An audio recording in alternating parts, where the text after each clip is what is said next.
were good. Well, I'm super claustrophobic. That's the thing, though. But you were I'm already freaking out right now.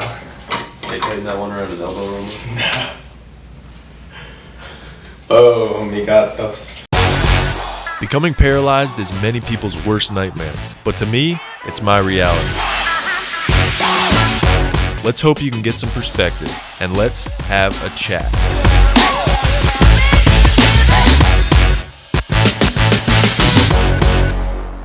Everyone out there, my name is Cruz. I'm the host of this Paralyze This YouTube interview series. This is my first interview. With me today, I have my friend John Paul Caruso, JP for short, J Pizzle for the boys. Hey, whatever you want to call me, baby, we out you. So, I suffered a spinal cord injury just over 10 years ago at the beach while I was skimboarding, and this series has kind of come to fruition to try and shed some light on what it's like to live a life with a disability. Obviously, JP does not have a spinal cord injury, so we have him strapped down to this chair, his shins, his forearms, his chest, so he has a little bit of wiggle room, but if he has a scratch on his face, he cannot scratch it. Or my hat's falling off like it is right now, I cannot get it. Cannot fix it. So this is frustrating. This is just to impose a little bit of what it may be like to be in somebody's situation like mine, where you are paralyzed, a quadriplegic, paraplegic, and do not have the ability to move. So, JP, how do you kind of feel right now, right at the beginning of this? How's it? What's your mental state right now? I'm kind of freaking out right now, not gonna lie. Just a little bit? I'm a little claustrophobic. Like MRIs freak me out, this freaks me out. Oh yeah, you take some sort of relaxer. Yeah, the doctor's gotta drug me up big time before I go and get those MRIs. So I forgot about that. Yeah, so this is not comfortable right now. I'm trying to hold it together. I'm probably gonna start sweating here in a bit, but we're gonna be alright. We're only a couple minutes in, baby. We're good. Alright, so JP, I've known JP for a long time. I went to high school with his sister, known him since he was probably, 10 or 11. After my accident just about 10 years ago, we became closer, started hanging out. He was still in high school then, so I went to all of his high school football games. He then moved on to go to Appalachian State to play college football, then transferred after playing there to the University of Delaware, and he also just graduated from the University of Delaware with his MBA. Chill. Congratulations, man. I appreciate that. That's pretty killer. Yeah, it feels good to be done. I bet. Yeah. So how long were you in school? I graduated high school early, so I got up to Appalachian State in January of 2014. January 2014. Okay. And then I was there for 3 years, got my undergrad in business management, and then that's when I transferred to University of Delaware after I was at App State for 3 years, and I was at Delaware for a year and a half. And you were playing college football this whole time while being a full-time student. Yeah, it was tough. No sleeping in college. Yeah, I bet. Yeah, at all. How tough was it?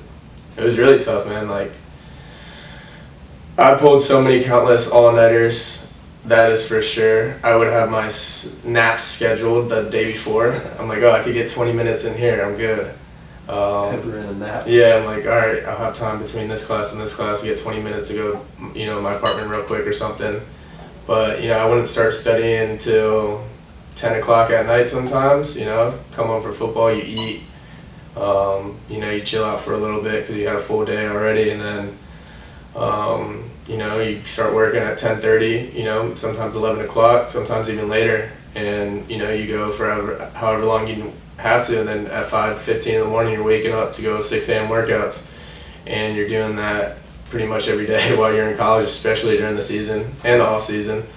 But you got to get used to not sleeping. You find times throughout the day, take your naps, and that's really when you catch your sleep. But there is no like, hell yeah, I'm getting a good night's sleep tonight. It does not happen. Right. Yeah. Do all the athletes... you seen it. I would FaceTime you at like 4 in the morning, leaving the library sometimes, knowing that you were still awake. Yeah. Yeah, because you weren't sleeping much either. So is every player on the football team, you think it's the same for them too? Yeah. Well, the thing is, like, some players, their classes don't demand as much. But, you know, I was taking always a couple extra classes a semester, you know, than the norm, because I was trying to graduate early. Right. And then and then when I was getting my master's, So right there, you know, those classes demand, you know, so much time out of you, so many essays you got to write, so much work, journals you got to, you know, do, you know, just so much work. So it demands a lot. So you're up all night studying. Right. Doing tests, or, you know, you'll stay up till 2 studying, and then, you know, you'll wake up at 4 o'clock in the morning before you have to wake up at 5:15 and get ready and go work out. So you wake up at 4, you know, take a 2-hour nap in the middle of the night and start studying again, because you know you won't have time because you got that 8 a.m. class right after your 6 a.m. workout. So it was tough. It was real tough. But could you be part-time school, full-time football? How would that No, work you out? weren't. I mean, no, especially if you were on scholarship, you weren't allowed. You wouldn't be able to get your scholarship money. You had to be a full-time student.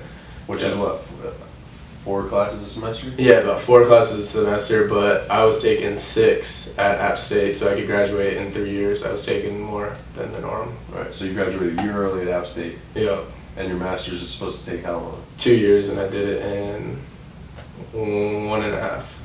So you were ahead of schedule while playing football full-time. It was tough. And not like I was a good student in high school, you know, like Right. my junior year of high school I had 60 absences, never went to class. Still made it out though. I had like a 2 something. I don't know how the heck I made it to college, but then when I got to college, you know, my freshman year, I started slacking off, and I was like, all right, like, I've seen so many kids and stories of, you know, you're in a full ride to go to school and play college football, and all your classes are free, and, you know, you hear about kids being in so much debt coming out of college, and it's like, why waste this opportunity if they're going to pay for you, you know, to do what you got to do, and especially if you're able to get a master's out of it, you know, if you hurry everything up and you're able, because you get 5 years of scholarship, you know, you get registered your first year, and then you get 4 years of eligibility, so you get 5 years of scholarship. If you can graduate college with your undergrad and then get your master's all within 5 years, paid for, coming out, like, I owe no one any money right now. Right, all for free. I may owe you like $50, but that's about it. Yeah, I'm gonna need that by the weekend. Yeah, I got you. Yeah, so that's super demanding. Yeah, super demanding. I mean, it drains you for sure, between workouts, class, meetings, film, watching film on your own, watching film with the coaches bitching at you, all that. It demands a lot out of you, for sure. Being away, so far away from your family, all that, but I mean, you get used to it, and the lessons it taught me, life lessons it taught me is, Right, I mean, the it's unmatched. The experience you gain from it is insane, probably. Yeah, insane, 100%. And so much like time management, you know, performing under pressure, you know, working when you're tired, all that. Right. You know, you're gonna have to do that in life, in the business world. So, you know, it's good to see that firsthand. You know, when you're younger, instead of, you know, getting smacked in the face when it really matters. You know, when you got bills to pay and stuff like that. Smart. You smart, boy. Yeah. I wish I could fix my hat right now, but I can't. Try to use your little straw. No, you do this thing. Yeah, you do just this. my shoulder turns to the side. There you go. It's gonna fall. Yo, Kyle, come on, bro. Kyle, come fix his hat and tickle his neck. So this is all part of, you know, being disabled. You're limited physically. Cruz asks you about do a million things a day when you're with him. Yeah. No, and then he's like, nope, not good. And then I hit you with this. Bro, what are you doing? What do you want? You gotta tell him how Yeah, you that's want pretty it. good. So do you think if you were in this situation, if you were quadriplegic, something happened, and you were how you are right now, unable to move your arms, your legs, how would that affect your life? Would you be able to live the life that you currently live if like this was your new norm? Hell no. Bro, when I was in a sling for 4 weeks, when I got my labrum surgery about 2 months ago, I mean, I just didn't have a right arm, and it was like, my life was completely different. Like, trying to cook eggs and bacon in the morning was like, Right, something that's simple. almost impossible, you know, like opening a jar of pickles or something, like, I don't know, you know, like that was impossible, yeah. So It's Mikey like, could eat his pickles and tuna fish and all that? yeah, I'm like, bro, like, I don't know, everything was just got way difficult, you know, like, even like putting Tabasco sauce on, you put too much Tabasco because it starts pouring out because you only got one arm, and so you're like non-dominant arm. I mean, yeah, it was, I can imagine. Especially if I got this claustrophobic feeling. Right. I don't know if you guys get that. Yeah, so I mean, in the beginning, obviously there's a big learning curve, like when you Yeah. first get injured. There's Like, were you so much- claustrophobic at first? Like, yo, like what? Like, I'm stuck here. Like, get me the fuck out of this bed. You know? Like, Yeah, you get that feeling. it's a weird feeling, man. Like, Yeah. I wouldn't describe it as claustrophobic, I don't think. And it's been, a decade now, so I don't really remember it as Yeah. freshly as it was. So you remember more being paralyzed, life being paralyzed, than life without being paralyzed. Yeah, my mind, dude, I think I've programmed my mind in a certain way to where now, like, subliminally and without me even, like, realizing, it, like, doesn't let me remember certain things, and it, it holds on to certain bits of information Yeah. and lets go of other information that's That's not wild. helpful to me.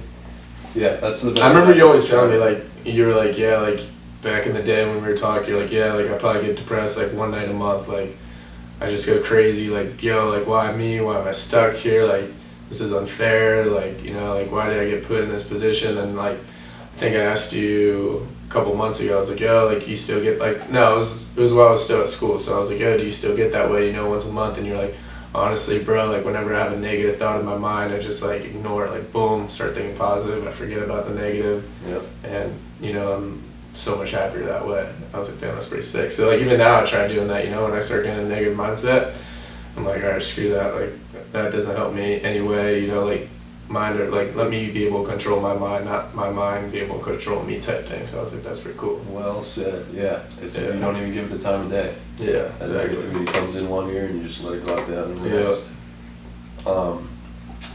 So I mean, how do you think you would take what you learned in, like, all of that intense schooling and being a student athlete for the 4 to 5 years that you did it intensely every day?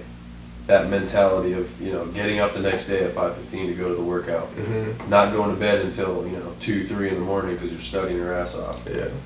and continually doing that. Do you think that mentality and that, like, experience that you had would help you if you were in a situation like this, and how would you implement that to, like, carry on your life? I mean, knock on wood for sure if I could, but I can't, so I don't know what I'm gonna do. But yeah, I mean, it definitely would help me, like, especially the mindset of, like, never giving up, take one day at a time, don't think too far in the future, don't let, when I was a freshman, I would have, my day or whatever would go about how good my practice was. So if I had a bad practice, I was miserable, I didn't want to talk to anyone, Sets I the got in tone. bed, set the tone, I got in bed, I ate, got in bed, and went to sleep. I didn't want to talk to anyone. If I had a good practice, I was out and about, walking around the dorms, saying what's up with people, talking, staying up a little later, but, then I realized, like, as I got older, I was like, all right, I can't let my practice, determine how my mood set. So I feel like that's something, and then I was way happier, throughout my college career, and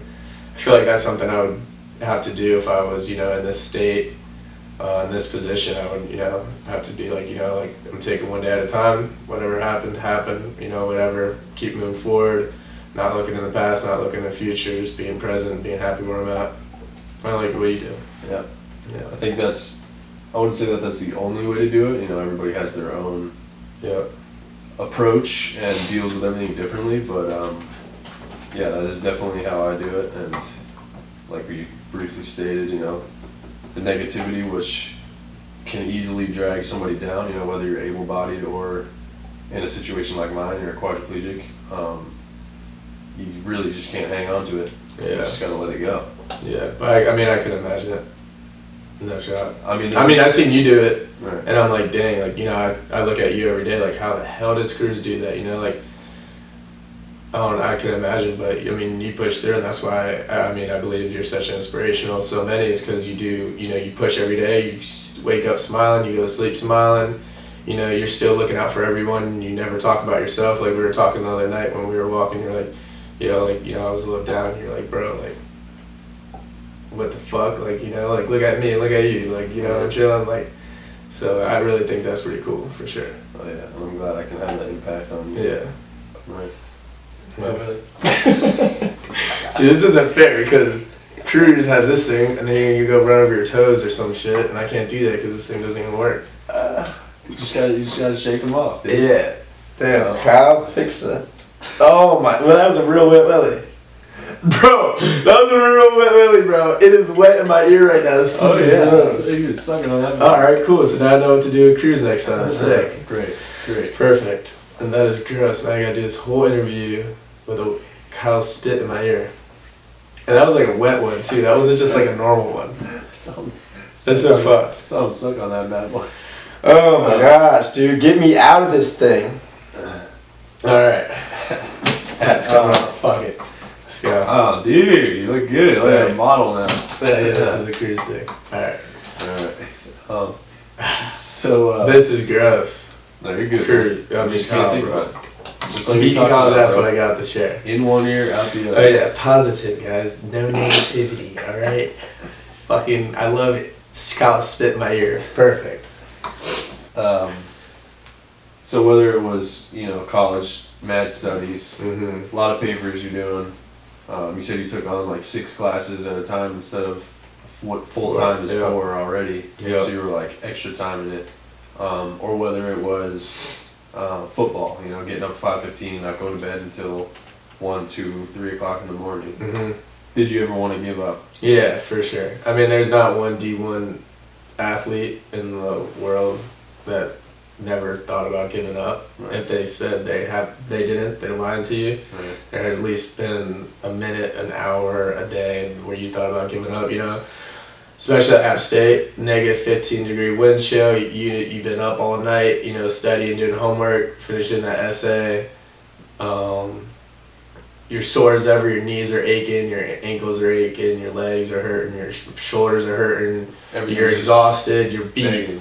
and you don't know how the heck you're even able to get out of bed, but you end up crawling out, and it's 5:15 in the morning. You probably didn't eat too well, because until my junior year, they really didn't start paying D1 athletes any money, so you really weren't eating that well. You're poor as ever, and you're like, why am I doing this? You're seeing, other regular students, going out for Taco Tuesday every Tuesday. Thursday, they're hitting margs, Friday, it's Friday, they're going out, Saturday, boom. And, they're having so much fun, doing whatever they want. They go to class, come home, chill, do whatever. And you're just like, why am I doing this, for literally, because in a game, games are 12 games in a season. Right. So you're like, I'm doing all this for 12 days. Right. That's my reward, 12 days. Wow. So you're working, you're not seeing your family, you're not going home on spring break, summer breaks. Your summer break is 1 week of vacation, then you're back up. Your Christmas is 1 week vacation. You're just like, I'm doing all this for 12 game days. Yeah, that's my reward. I never thought of that aspect of it as thinking that literal, that, Yep. you're literally only doing it for those 12 games. But I mean, that's what that's really what you're doing it for. That's why you're working out. But it doesn't come down to that, honestly. Like, as you get older, you realize that maybe, obviously, game day is the best day of the year. That's when your adrenaline's going. You can't sleep the night before. You're waking up pumped. You're hitting that band early. You're seeing everyone tailgating. You see the flags flying. Stadium starts filling up, and there's no better feeling than 20, 30,000 people watching you on the field. Right. But the thing is, I don't know if I'll miss that the most. I think what I will miss most is being in the locker room, hanging out with, you have 100 dudes that are your best friends who have your back when it comes down to anything. Right. And you realize when you guys are working out in the summer, 5, 6 in the morning, running sprints, running stadiums, sweating in the weight room. Kids are, trying to fight the coaches because they're all exhausted, And you realize, like, I'm doing it for, my teammates. That's what I'm doing it for. I'm not doing it necessarily for 12 game days. I'm doing it for, because you don't want to disappoint your teammates. You want to give it your all because they're giving their all, Right. So is that bond with the team and all the boys in the locker room, is that why you never gave up? Yeah, you said for sure. You've thought about giving up many times. Yeah. Why did you not give up? Because you don't want to be that guy that gives up. People would just give up and then make excuse like, oh, I got too much school, or oh, I got this, oh, I can't. It's like, you can make a million excuses about anything, but you signed up for this, finish what you started, don't quit on the team, and that's why I never gave up. And you don't want to be that guy who is known as someone who quits, so, I'm not that person, so I didn't want that to be my image. I'm glad you did not quit, Thanks, Chris. because I would definitely look at you differently. Yeah, I know you probably would. No, man, that's awesome, dude. You have had a hell of a college career, football-wise and Yeah. education-wise, man. You set your future up great, Yeah. which I noticed from talking to you a couple of years ago.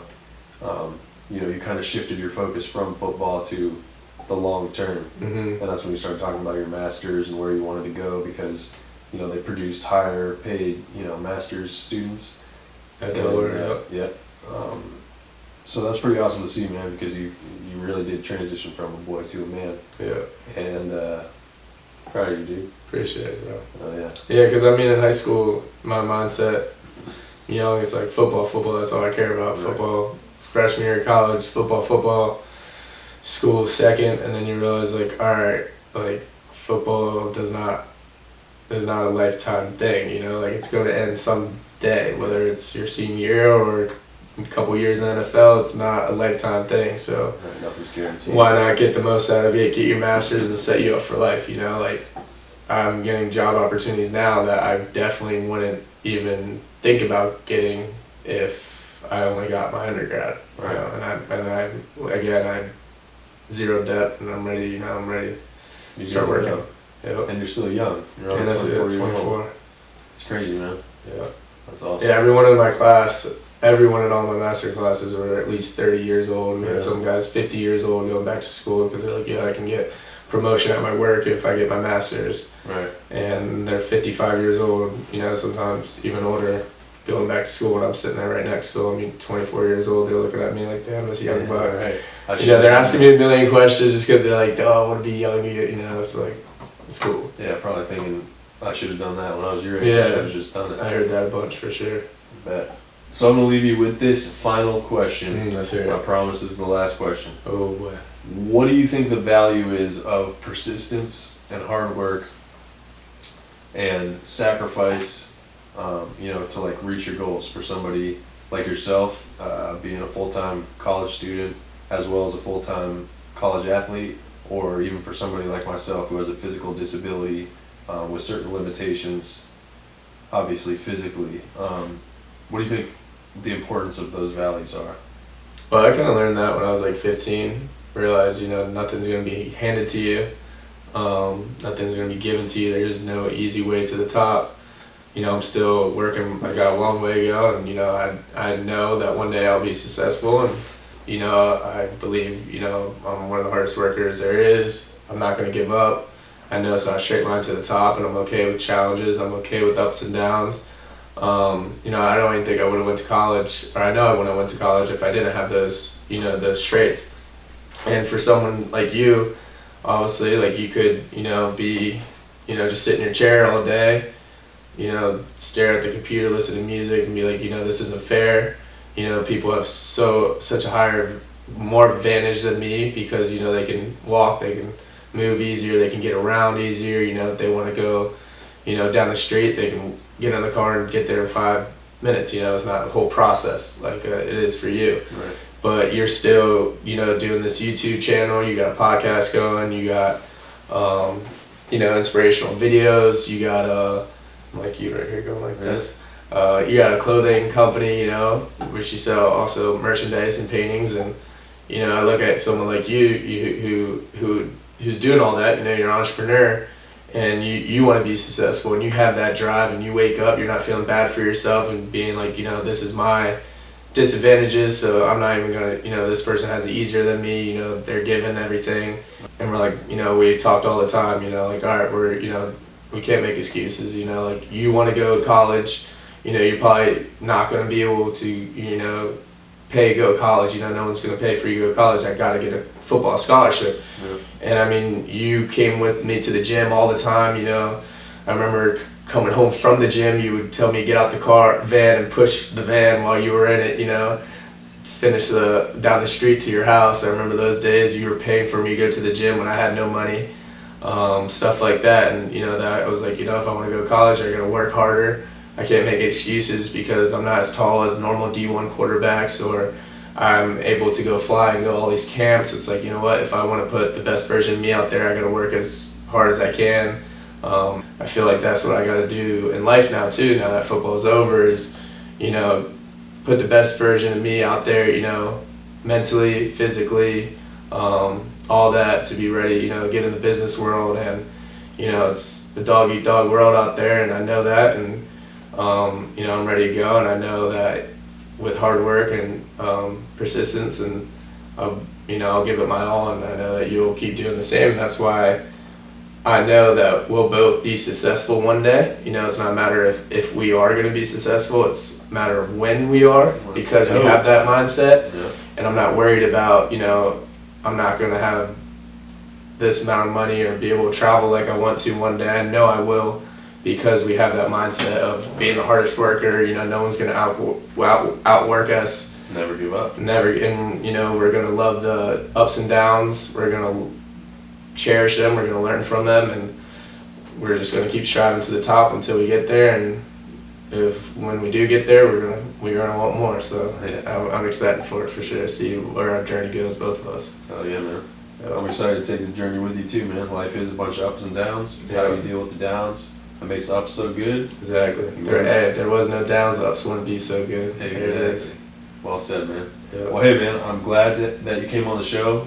Appreciate our it. first interview. Hey, I feel good being the first one, baby. Let's go. That's a good feeling. I appreciate you letting me be the first one. Oh yeah, man.